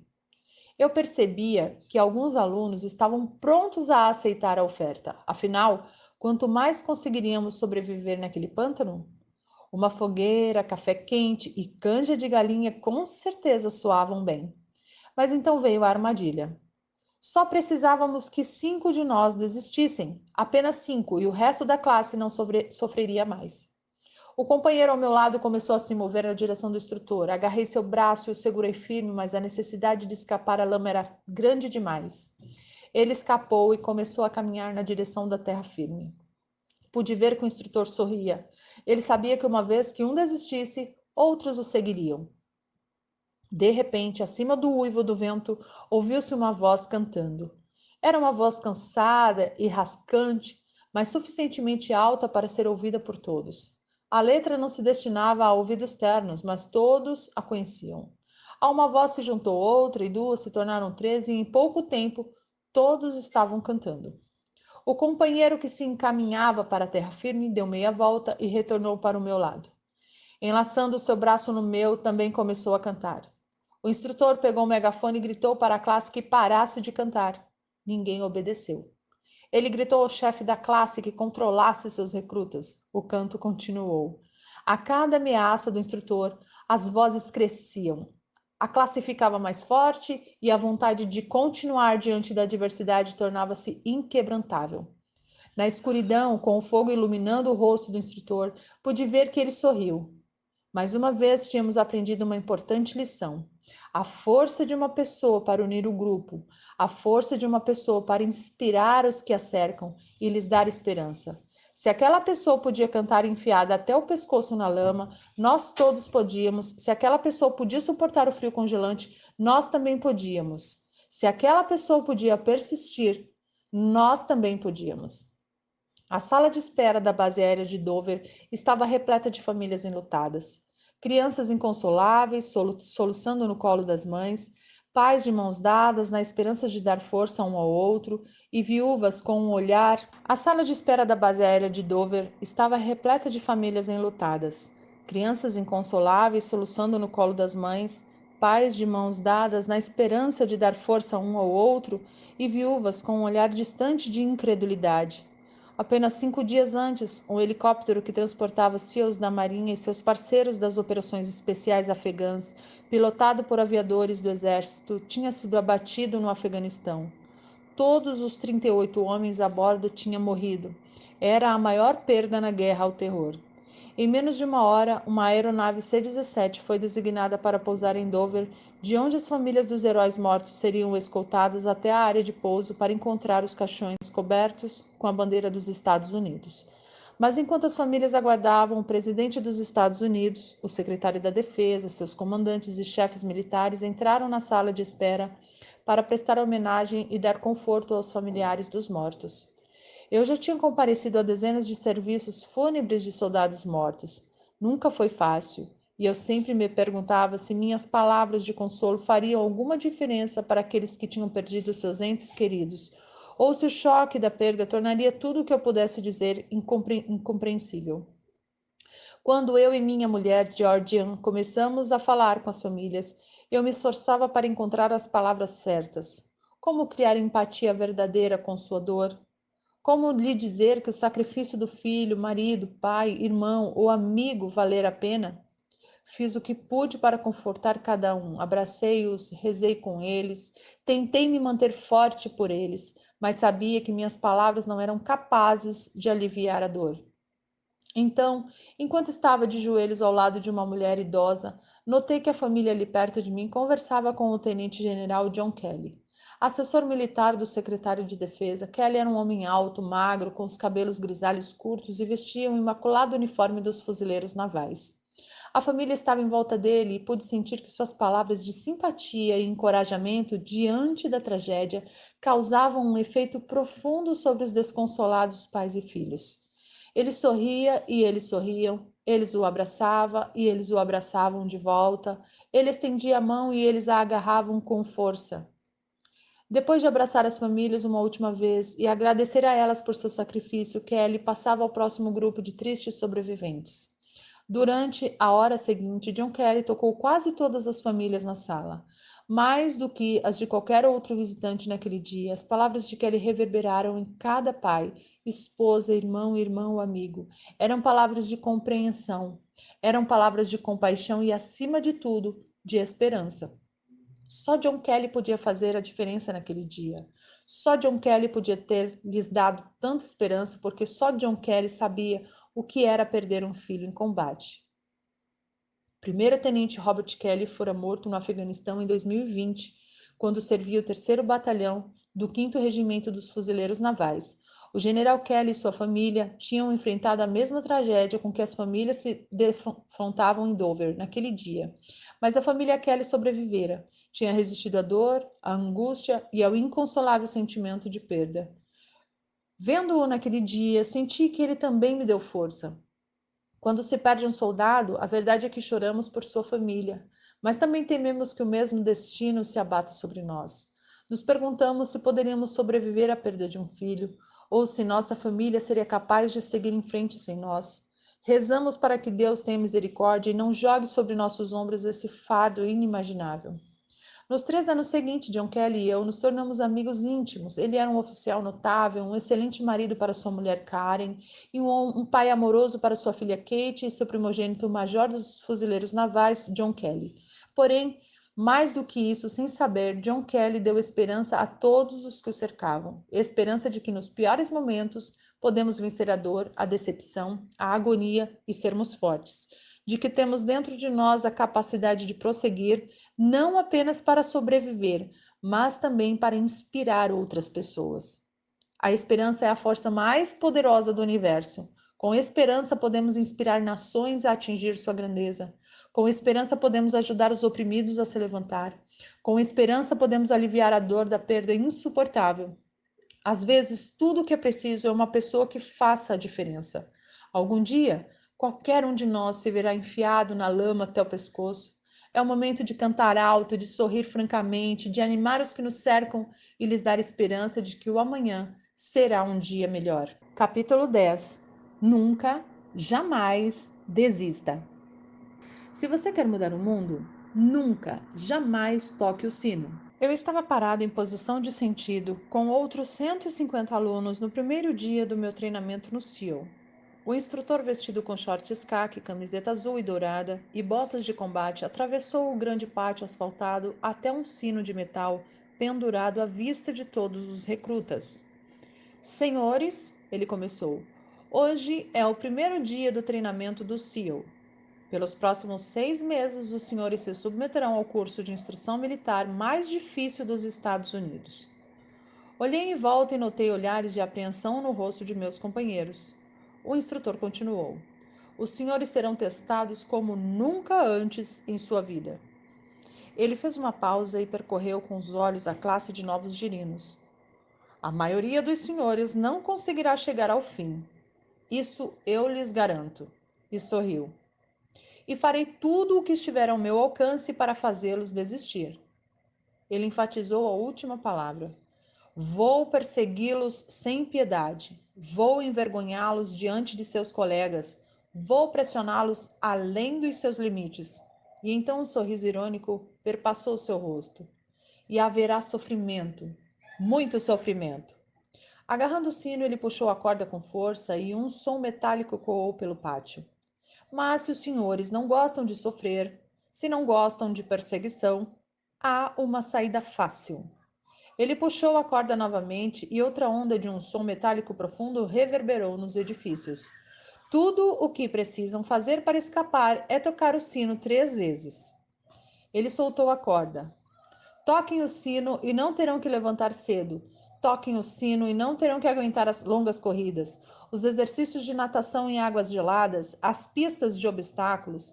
Toquem o sino e poderão evitar todo esse sofrimento. Então o instrutor olhou para o chão e pareceu interromper o monólogo que preparara. Mas vou lhe dizer uma coisa, ele continuou. Se desistirem, vão se arrepender pelo resto da vida. Desistir não torna nada mais fácil. 6 meses depois, éramos apenas 33 na cerimônia de graduação. Muitos tinham escolhido a saída mais fácil, tinham desistido, e eu apostava que o instrutor tinha razão. Eles se arrependeriam pelo resto da vida. De todas as lições que aprendi no treinamento do SEAL, essa foi a mais importante. Nunca desista. Não parece uma afirmação muito profunda, mas a vida constantemente nos coloca em situações em que desistir parece muito mais fácil do que seguir em frente. Quando as probabilidades desfavoráveis se acumulam contra nós, desistir nos parece o mais racional. E toda a minha carreira me inspirei em homens e mulheres que se recusaram a desistir, que se recusaram a ter pena de si mesmos, mas nenhum me inspirou mais do que uma jovem Ranger que conheci em um hospital no Afeganistão. Já era tarde da noite quando fui informado de que um dos meus soldados tinha pisado numa mina e fora transferido de helicóptero para o hospital de campanha, perto do meu quartel-general. Eu e o comandante dos Rangers, Coronel Eric Kurila, partimos rapidamente para o hospital e logo estávamos no quarto do soldado. Ele estava deitado numa cama hospitalar, com tubos presos à boca e ao peito. Queimaduras da explosão marcavam seus braços e seu rosto. O cobertor que lhes cobria o corpo estava plano onde deveriam estar suas pernas. Sua vida tinha mudado para sempre. Eu já tinha feito incontáveis visitas ao hospital de campanha no Afeganistão. Como comandante em tempo de guerra, eu tentava não interiorizar o sofrimento humano. Sabia que isso faz parte da luta. Soldados se ferem, soldados morrem. Se deixarmos que cada decisão nossa se baseie na possibilidade da morte, teremos que lutar com unhas e dentes para sermos eficientes. De alguma forma, aquela noite parecia diferente. O soldado diante de mim era muito jovem, mais novo que meus 2 filhos. Tinha 19 anos e se chamava Adam Bates. Tinha chegado ao Afeganistão havia apenas uma semana e aquela fora sua primeira missão. Eu me inclinei, toquei seu ombro. Ele parecia estar sedado e inconsciente. Refleti por um instante, fiz uma prece e já me preparava para sair quando uma enfermeira entrou para ver meu soldado. Ela sorriu, testou seus sinais vitais e me perguntou se eu tinha alguma pergunta sobre seu estado. Informou-me que ele tivera as 2 pernas amputadas e tinha graves queimaduras, mas que sua chance de sobrevivência era boa. Agradeci a ela o cuidado que dispensava o soldado Bates e lhe disse que voltaria quando ele estivesse consciente. Oh, ele está consciente, ela disse. Na verdade, seria bom o senhor falar com ele. Gentilmente, ela sacudiu o jovem Ranger, que abriu ligeiramente os olhos e percebeu a minha presença. Ele não pode falar, disse a enfermeira, mas como sua mãe era surda, ele conhece a linguagem de sinais. A enfermeira me estendeu uma folha de papel com vários símbolos da linguagem de sinais. Falei por um minuto, tentando encontrar forças para dizer a coisa certa. O que dizer a um jovem que tinha perdido as 2 pernas servindo seu país? Como fazê-lo se sentir melhor sobre seu futuro? Com o rosto inchado pela explosão, os olhos quase imperceptíveis em meio à vermelhidão e às bandagens, Bates me encarou por um instante. Deve ter percebido a piedade em minha expressão. Erguendo a mão, começou a fazer sinais. Olhei cada símbolo na folha de papel que tinha diante de mim. Lenta e dolorosamente, ele sinalizou: Vou ficar bem. E caiu no sono. Quando deixei o hospital naquela noite, não pude evitar o choro. De centenas de homens com os quais eu conversara no hospital, nenhum nunca se queixou. Nunca. Tinham orgulho do que faziam. Aceitavam seu destino e tudo o que queriam era voltar à sua unidade, estar com os homens que tinham deixado para trás. De alguma maneira, Bates personificava todos esses homens chegados ao hospital antes dele. Um ano depois dessa visita ao hospital, eu estava na cerimônia de troca de comando do 75º Regimento dos Rangers.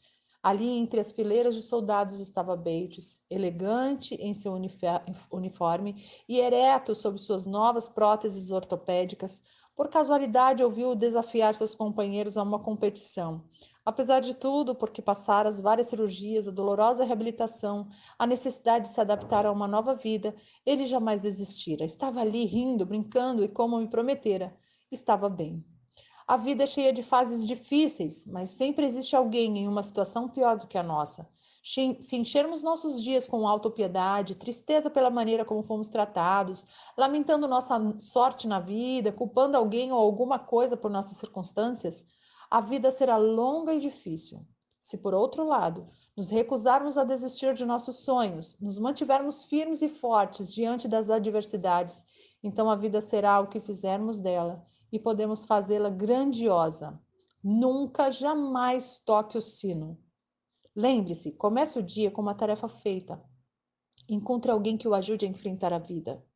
Respeite todo mundo.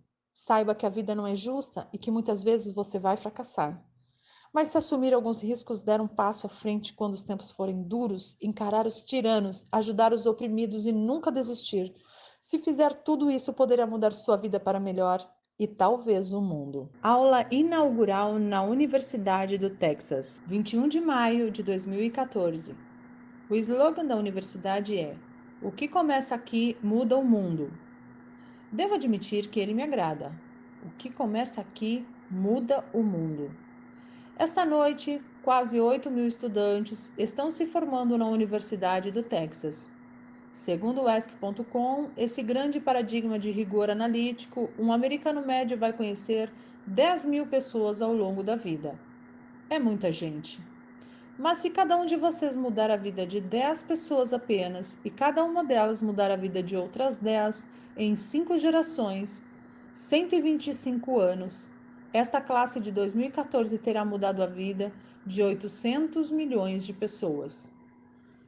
800 milhões, mais que o dobro da população dos Estados Unidos, uma geração mais, e será possível mudar toda a população do mundo, 8 bilhões de pessoas. Se vocês pensam que é difícil mudar a vida de 10 pessoas, mudá-las para sempre, estão errados. Vi isso acontecer todos os dias no Iraque e no Afeganistão. Em Bagdá, um jovem oficial do exército toma a decisão de seguir pelo caminho da esquerda e não da direita, e os 10 soldados do seu pelotão escapam de uma emboscada. Na província de Kandahar, no Afeganistão, uma oficial da equipe feminina do engajamento sente que alguma coisa está errada e conduz o pelotão de infantaria para longe de uma bomba de fabricação caseira, salvando a vida de uma dezena de soldados. Mas, pensando bem, não apenas esses soldados foram salvos pela decisão de uma pessoa, como também seus filhos que ainda não tinham nascido, e os filhos de seus filhos. Gerações foram salvas por uma única decisão de uma única pessoa. Mas um ato capaz de mudar o mundo pode ocorrer em qualquer lugar e qualquer pessoa pode praticá-lo. Portanto, o que começa aqui pode de fato mudar o mundo. Mas a pergunta é: como será o mundo depois da mudança? Bem, acredito que ele será muito melhor, mas se vocês quiserem atender ao pedido de um velho marinheiro, tem algumas sugestões que podem ajudá-los a tornar o mundo melhor. E embora eu tenha aprendido essas lições durante minha vida militar, posso garantir que não importa se você um dia serviu a alguma instituição militar. Não importa o gênero, a etnia, a formação religiosa ou a condição social, nossas lutas neste mundo são semelhantes e as lições para vencê-las e andar para frente, para mudar a nós mesmos e ao mundo que nos cerca, se aplicam igualmente a todos. Servi como CEO da Marinha dos Estados Unidos por 36 anos, mas tudo começou quando saí da Universidade do Texas para o treinamento básico do SEAL em Coronado, na Califórnia. O treinamento básico do SEAL consiste em 6 meses de longas e torturantes corridas na areia fofa, exercícios noturnos de natação nas águas frias da Baía de San Diego, pistas de obstáculos infindáveis, exercícios de ginástica, dias sem dormir e a onipresente sensação de frio, umidade e desgraça. Foram 6 meses de constantes perseguições de guerreiros profissionalmente treinados que tentavam descobrir os fracos de corpo e mente e eliminá-los antes que se tornassem um CEO da Marinha. Mas o treinamento também visava descobrir alunos capazes de lidar num ambiente de constante estresse, caos, fracasso e adversidade. Para mim, o treinamento básico do SEAL foi um período de desafios condensados em 6 meses. Portanto, eis as 10 lições que aprendi no treinamento básico do SEAL e que espero que sejam valiosas para vocês na sua vida futura. Todas as manhãs, meus instrutores, que naquela época eram todos veteranos do Vietnã, apareciam no nosso alojamento e a primeira coisa que faziam era inspecionar nossas camas. Verificar se tínhamos arrumado a cama corretamente, com os lençóis bem esticados nos cantos, o travesseiro centralizado logo abaixo da cabeceira e o cobertor perfeitamente dobrado aos pés da cama. Era uma tarefa simples, corriqueira até, mas todas as manhãs exigia-se que arrumássemos a cama com perfeição. Na época, isso me parecia um tanto ridículo, ainda mais para jovens que aspiravam a tornar-se verdadeiros guerreiros, seals fortalecidos em batalha. Mas ao longo dos anos, a sabedoria desse simples ato acabou se revelando para mim. Se você arrumar a cama todas as manhãs, terá realizado a primeira tarefa do dia. Isso lhe dará um sentimento de orgulho, mesmo que pequeno, e irá encorajá-lo a assumir outra tarefa e mais outra. No fim do dia, essa primeira tarefa realizada terá se transformado em muitas outras tarefas realizadas. Além disso, arrumar a cama reforça a ideia de que as pequenas coisas da vida são importantes. Se alguém não consegue realizar as pequenas coisas, nunca fará direito às coisas grandes. E se por acaso você tiver um dia infeliz, voltará para casa e encontrará a cama arrumada que você arrumou, e ela lhe dará um incentivo de que o amanhã será melhor. Se você quer mudar o mundo, comece arrumando sua cama. Durante o treinamento do SEAL, os alunos se dividiam em equipes de remo. Cada tripulação é composta de 7 alunos, 3 de cada lado de um pequeno bote de borracha e um timoneiro. Todos os dias, cada tripulação se alinhava na praia e era instruída a ultrapassar a arrebentação e remar vários quilômetros ao longo da costa. No inverno, as ondas em San Diego podem chegar a 3 metros de altura, o que tornava muito difícil atravessar a arrebentação remando, a menos que todos se empenhassem com todas as forças. Cada remada precisava estar sincronizada com a contagem do timoneiro. Todos deviam exercer a mesma força, ou o bote emborcaria e seria arremessado bruscamente de volta à praia, e para que o bote chegasse ao seu destino, todos deviam remar. Você não pode mudar o mundo sozinho. Vai precisar de ajuda e, para chegar ao destino, precisará de amigos, de colegas, da boa vontade de estranhos e de um bom timoneiro para guiá-los. Se você quer mudar o mundo, encontre alguém que o ajude a remar. Depois de algumas semanas de treinamento, minha classe, que começara com 150 homens, estava reduzida a apenas 42. Eram 6 equipes de 7 homens em cada bote. Eu estava no bote que levava os alunos mais altos, mas a melhor tripulação era a dos baixinhos, a tripulação dos gnomos, como a chamávamos. Nenhum dos tripulantes tinha mais de 1,65 m. Essa equipe era formada por um indo-americano, um afro-americano, um polaco-americano, um greco-americano, um ítalo-americano e 2 garotos do meio oeste. Eles corriam, remavam e nadavam mais rápido do que todos os outros. Os grandalhões das outras tripulações viviam fazendo piadas sobre as nadadeirinhas que os gnomos calçavam em seus pezinhos antes de cada exercício de natação. Mas aqueles baixinhos, vindos de cantos diferentes do país e do mundo, sempre riam por último, mostrando que podiam nadar mais rápido que qualquer um e chegar à praia antes de todos nós. O treinamento do SEAL é um grande equalizador. Tudo o que importa é a vontade de vencer e não a cor, a etnia, ou a educação, ou a classe social. Se você quer mudar o mundo, avalie as pessoas pelo tamanho do coração. Várias vezes por mês, os instrutores alinhavam a classe e inspecionavam os uniformes. Era uma inspeção meticulosa e cabal. O cap tinha que estar perfeitamente engomado, o uniforme imaculadamente passado e a fivela de cinto brilhante e sem uma mancha sequer. Porém, parecia que, por mais que nos esforçássemos para engomar o cap, passar o uniforme ou polir a fivela, nunca atingíamos a perfeição. Os instrutores sempre encontravam algo errado. Ao não ser aprovado na inspeção do uniforme, o aluno tinha que se atirar totalmente vestido na zona de arrebentação e depois, molhado da cabeça aos pés, rolar na praia até que cada pedaço do seu corpo estivesse coberto de areia. O efeito era chamado de empanado de areia. Pelo resto do dia, o aluno ficava com aquele uniforme molhado e coberto de areia. Muitos recrutas não aceitavam que seu esforço fosse em vão, que por mais que tentassem deixar o uniforme impecável, nunca eram reconhecidos. Esses não sobreviviam ao treinamento, não entendiam seu propósito. Você nunca vai vencer. Você nunca vai ter um uniforme perfeito. Às vezes, por mais que você se prepare, por melhor que seja seu desempenho, você vai acabar como um empanado de areia. Assim é a vida. Se você quer mudar o mundo, deixe de ser um injustiçado e siga em frente. Todos os dias, durante o treinamento, éramos desafiados com muitos exercícios físicos, longas corridas, intermináveis atividades de natação, pistas de obstáculos e horas de ginástica, algo concebido para testar nossa determinação. Cada exercício tinha suas metas, tempos que precisávamos atingir. Quem não conseguisse satisfazer esses padrões era inscrito numa lista e, no fim do dia, convidado ao circo.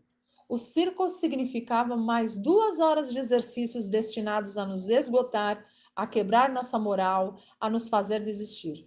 O circo significava que naquele dia você não tinha cumprido as metas. O circo significava mais cansaço, e mais cansaço significava que o dia seguinte seria mais difícil e que mais circos provavelmente viriam.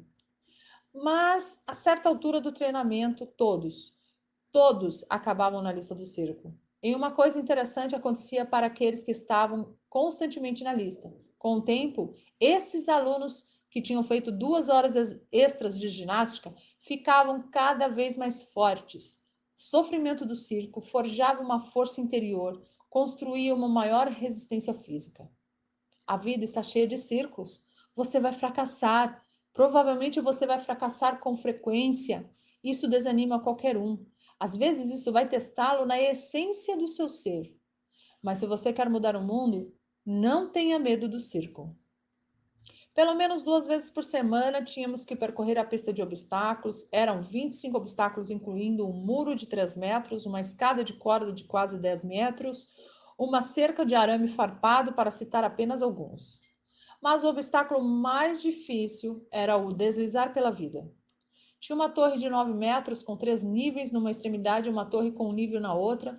Entre as duas estendia-se uma corda de 30 metros. O aluno tinha que subir até o topo da torre mais alta e, uma vez lá, agarrar a corda e, trocando de mãos, percorrer a corda até a outra extremidade.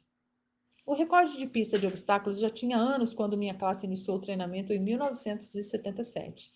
Parecia um recorde imbatível até que um dia um aluno decidiu deslizar pela vida mergulhando de cabeça. Em vez de se movimentar com o corpo abaixo da corda, ele corajosamente montou na corda. Era um movimento perigoso, aparentemente bobo e de alto risco. Qualquer falha podia significar um ferimento e a expulsão do treinamento. Sem hesitação, ele deslizou pela corda perigosamente rápido, quebrando o recorde de anos. Se você quer mudar o mundo, atire-se ao obstáculo de cabeça. Durante a fase de guerra terrestre do treinamento, os alunos viajavam para a ilha de San Clemente, que fica na costa de San Diego. As águas de San Clemente são um criadouro dos grandes tubarões brancos. O treinamento ali consistia em uma série de longos testes de natação. Um deles era um exercício noturno. Antes da partida, os instrutores nos ofereciam um resumo das espécies de tubarões que haviam aquelas águas, mas nos garantiram que nenhum aluno jamais fora devorado por um tubarão, pelo menos não recentemente. Mas também ficamos sabendo que, se um tubarão começasse a nos rondar, devíamos manter nossa posição, nada de nadar para longe, nada de demonstrar medo. E se, faminto por um lanchinho da noite, um tubarão se lançasse na nossa direção, devíamos reunir todas as nossas forças e acertar-lhe um soco no focinho. Isso o faria dar meia volta e se afastar. Há muitos tubarões no mundo. Se você pretende continuar nadando, terá que enfrentá-los. Se você quer mudar o mundo, não fuja dos tubarões. Uma das nossas tarefas como SEALs da Marinha era realizar ataques submarinos contra navios inimigos. Praticamos essa técnica extensivamente durante o treinamento básico. A missão de ataque é realizada por 2 mergulhadores que são deixados nas águas de um porto inimigo e precisam nadar 2 quilômetros sob a superfície, usando apenas um tanque de oxigênio e uma bússola para chegar ao alvo. Durante o nado, mesmo abaixo da superfície, alguma luz penetra nas águas. É reconfortante saber que existe um mar aberto sobre nós. Mas quando nos aproximamos do navio que está amarrado a um pier, a luz vai desaparecendo. A estrutura de aço do navio bloqueia a luz da lua e as lâmpadas da rua, bloqueia toda a luz ambiente. Para ter sucesso na missão, temos que nadar debaixo do navio e encontrar a quilha, a linha central na parte mais profunda do navio. Ela é nosso objetivo. Mas essa é também a parte mais escura, onde não se consegue enxergar um palmo diante do nariz, onde o barulho das máquinas é ensurdecedor e onde é fácil perder a orientação e fracassar. Todo SEAL sabe que debaixo da quilha, no momento de maior escuridão da missão, É preciso manter a calma e que todas as habilidades táticas, toda a força física e mental devem ser postas em prática. Se você quer mudar o mundo, dê o seu melhor nos momentos mais sombrios. A nona semana de treinamento tem um nome: Semana Infernal. São 6 dias sem dormir, de constantes hostilidades física e mental, e um dia especial nos pântanos. Os pântanos são uma região entre San Diego e Tijuana, onde as águas refluem e formam redemoinhos, uma faixa de terreno pantanoso onde a lama nos engolfa. Foi numa quarta-feira da semana infernal que remamos até o pântano e passamos as 15 horas seguintes tentando sobreviver ao lodo congelante, ao vento uivante e à incessante pressão dos instrutores nos incitando a desistir. Quando o sol começou a se pôr naquele fim de tarde de quarta-feira, minha classe, tendo cometido alguma grave infração das regras, recebeu ordens de entrar no pântano. A lama cobriu cada homem até que a única parte visível era a cabeça. Os instrutores nos disseram que só poderíamos sair do pântano se 5 homens desistissem. Bastariam 5 homens e poderíamos nos ver livres daquele frio opressivo. Quando olhei em volta, percebi que alguns alunos estavam prestes a abandonar a prova. Faltavam ainda 8 horas para o sol nascer, mais 8 horas de um frio de gelar os ossos. O barulho de dentes batendo e dos gemidos dos recrutas era tão alto que não se podia ouvir nenhuma outra coisa. Então, uma voz ecoou pela noite, uma voz começou a cantar uma música. A voz era terrivelmente desafinada, mas cantava com grande entusiasmo. Outra voz se juntou à primeira, e duas se tornaram 3, e logo toda a classe estava cantando. Sabíamos que se um homem podia resistir ao sofrimento, os outros também poderiam. Os instrutores nos ameaçaram com mais tempo dentro do pântano se continuássemos cantando, mas o canto persistiu. E de algum modo, o lodo parecia um pouco mais quente, o vento um pouco mais fraco e o amanhecer um pouco mais próximo. Se aprendi alguma coisa viajando pelo mundo foi a força da esperança. A força de uma pessoa, de um Washington Lincoln, King, Mandela e até de uma menina do Paquistão, Madala. Uma pessoa pode mudar o mundo quando dá esperança a outros. Se você quer mudar o mundo, comece a cantar quando estiver enfiado na lama até o pescoço. Finalmente, no treinamento do SEAL existe um sino de metal que fica pendurado no centro do pátio, à vista de todos. Tudo que um aluno precisava fazer se quisesse desistir do treinamento era tocar o sino. Toque o sino e não terá mais que acordar às 5 da manhã. Toque o sino e não terá mais que nadar nas águas geladas. Toque o sino e não terá mais que enfrentar as longas corridas, a pista de obstáculos, os exercícios físicos e não terá mais que suportar o sofrimento do treinamento. Basta tocar o sino. Se você quer mudar o mundo, nunca, jamais toque o sino. Aos graduados de 2014, devo dizer que vocês estão a um passo de se formar, a um passo de iniciar sua jornada pela vida, a um passo de começar a mudar o mundo para melhor. Não será fácil. Comecem cada dia com uma tarefa concluída. Encontrem alguém que os ajude a atravessar a vida. Respeitem todas as pessoas. Saibam que a vida não é justa e que às vezes o fracasso é inevitável. Mas mesmo correndo alguns riscos, sigam em frente. Quando os tempos forem difíceis, enfrentem os tiranos, ajudem os oprimidos e nunca, jamais desistam. Se fizerem tudo isso, as próximas gerações viverão num mundo muito melhor. E o que começou aqui irá, de fato, mudar o mundo para melhor. Muito obrigado. Hooking in Horns.